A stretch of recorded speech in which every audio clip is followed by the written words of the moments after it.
Bueno, buenas tardes chicos. La clase de hoy vamos a hablar de algún tipo de discapacidad, ¿sí? Vamos a estar hablando de esquizofrenia, Alzheimer, ¿sí? Y depresión.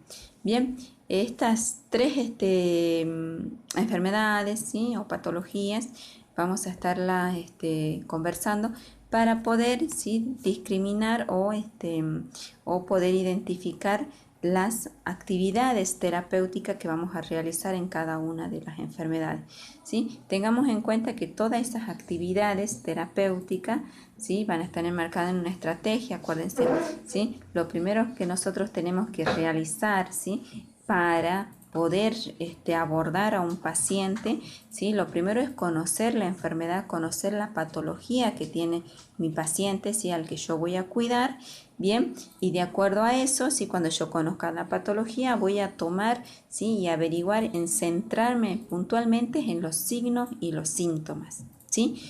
Signos, ¿sí? Son valores, ¿sí? reales, observables. Signo es, por ejemplo, la tensión arterial. Signo es la temperatura, ¿sí? como los signos vitales. Bien, todo lo que es síntoma, ¿sí? es todo lo que refiere el paciente, ¿sí? Síntoma es algo irreal, es algo subjetivo, ¿sí? Depende del paciente, ¿sí? Por ejemplo, el dolor, ¿sí? para un paciente puede ser muy elevado, ¿sí? y a lo mejor para otro paciente puede ser leve. ¿De qué va a depender? De la tolerancia al dolor que tenga ese paciente, ¿sí? y esa tolerancia es diferente en todas las personas, ¿bien? Y de esa manera también va a ser diferente en todos los pacientes. Entonces, vamos a nosotros centrarnos en los signos y en los síntomas. Según los signos y los síntomas, vamos a poder, ¿sí? realizar las actividades, ¿sí? Las actividades terapéuticas van a estar directamente vinculadas o direccionadas a los signos y síntomas de cada enfermedad. Tengamos en cuenta que todas las patologías y todas las enfermedades tienen diferentes signos y síntomas, ¿sí? Entonces, partiendo desde ahí, de los signos y síntomas, nosotros planificamos las actividades, ¿sí?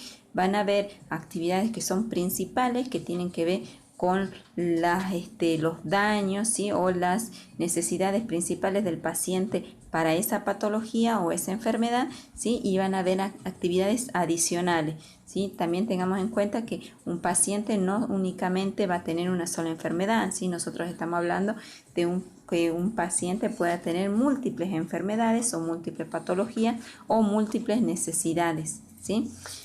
Más que nada eso pasa en los pacientes que tienen un proceso largo de enfermedad, aquellos pacientes que llevan 10 años, 15 años con una patología, ¿sí? Esa prolongación en el tiempo hace que también, ¿sí? otros tipos de órganos, ¿sí? o las extremidades o diferentes partes de su cuerpo, de su sistema, comiencen a reaccionar por la patología de base, ¿sí? Entonces vamos a tener una patología de base y vamos a tener patologías adicionales, ¿sí? o vinculadas a la patología de base. Bueno, bien, aclaremos que ahora yo le voy a dar la patología, ¿sí? y le voy a estar hablando un poquito de cada una de estas, ¿sí? Después le voy a dar yo, cuando terminen los videos, le voy a dar una enfermedad a cada uno, ¿sí? Y la clase que viene vamos a estar trabajando mediante una nueva modalidad que sería el Zoom, ¿sí? Entonces ustedes ahí vamos a tener la oportunidad de tener las clases en vivo, ¿sí? Y de esa manera ustedes van a estar presentando, ¿sí? su patología, ¿sí? y realizando una exposición, ¿bien? Y yo voy a ir interviniendo o también dando ideas o actividades terapéuticas, ¿sí? Esa va a ser una manera también de evaluación. Bien, esquizofrenia, ¿sí? Hablemos un poquito de la esquizofrenia. ¿Qué es la esquizofrenia, sí? La esquizofrenia es un tipo de patología mental, ¿sí? que tiene que ver con la salud mental de las personas, ¿sí? La esquizofrenia no es muchas veces, ¿sí? se desencadena, ¿sí? o se desarrolla por algún tipo de trauma, ¿sí? También puede ser producida cuando hacen uso de consumo de drogas ilegales, por ejemplo, ¿sí? A veces es hereditaria la esquizofrenia, ¿sí?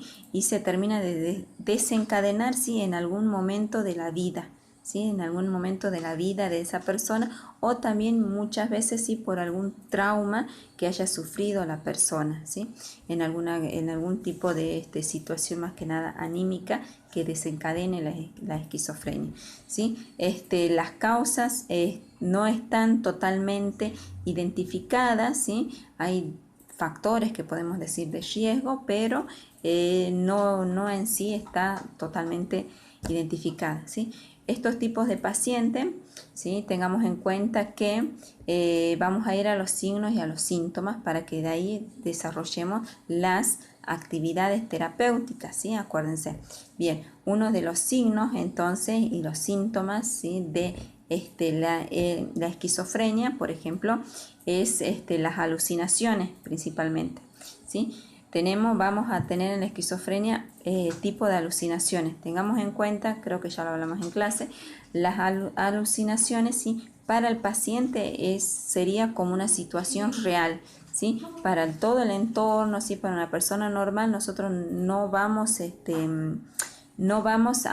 sabemos que es irreal, pero para el paciente es tan real como cuando ustedes, por ejemplo, están viendo este video, ¿sí?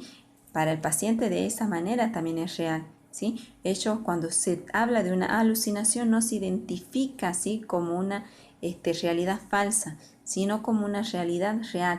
Nosotros como terapeutas tenemos que tomar esa alucinación entendiendo, ¿sí? Que para el paciente es real, ¿sí? Y de la misma manera nosotros tenemos que poder abordar las alucinaciones, ¿sí?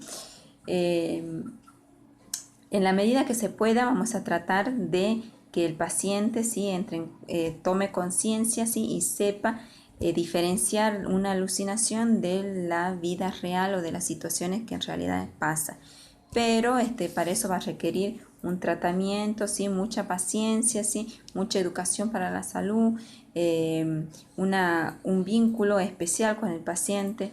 Cuando hablamos de estas patologías que son de tipo mentales, ¿sí? No tienen que tener miedo en trabajar con estas patologías, porque en realidad si tienen un terapeuta, por ejemplo, porque la esquizofrenia está en grave, moderada y leve, ¿sí? Si es leve y necesita un terapeuta, va a estar, ¿sí? En el domicilio, ¿sí? Entonces, al ser leve, ¿sí? No es muy riesgoso, ¿sí? A veces hay tipos de pacientes que tienen esquizofrenia leve que a veces es imperceptible, ¿sí? Uno puede conversar, charlar y es como si no lo tuviese en realidad, ¿sí? Bien, cuando es grave, ¿sí? O severa, medianamente están internados en alguna institución, ¿sí? Entonces el acompañamiento se realiza en la institución, ¿sí? Ahí vamos a estar, no vamos a trabajar solos, sino que hay enfermeros, hay médicos, y de esa manera sí nos van a acompañar, nosotros vamos a acompañar al tratamiento que está realizando mi paciente dentro de la institución, ¿sí? Entonces, a no tenerle miedo a estos tipos de enfermedades mentales, porque si yo puedo abordarla de una manera adecuada, puedo trabajar tranquilamente con cualquier tipo de paciente. Bien, entonces las alucinaciones por un lado, ¿sí? Otro síntoma de la esquizofrenia son las crisis que tienen, ¿sí? Ellos tienen muchas crisis de nervio, ¿sí? En donde se pueden volver agresivos, ¿sí? Importante hablar de las crisis porque yo tengo que saber abordar las crisis, ¿sí? A un paciente esquizofrénico, cuando está en crisis, yo no puedo, no trato en ese momento de convencerlo de una realidad, ¿sí? O demostrarle que está equivocado. En el momento de la crisis yo tengo que aceptar su realidad, yo tengo que aceptar su alucinación y tratar de calmar esa alucinación. Bien, tratar de que el paciente se desvincule de esa alucinación sin decirle que no es real lo que está viendo, porque en ese momento en que está en crisis podemos generar mucho más nervio, mucha más agresión, ¿sí? Y de esa manera puede llegar podemos nosotros llegar a sufrir algún tipo de violencia por parte del paciente. Bien,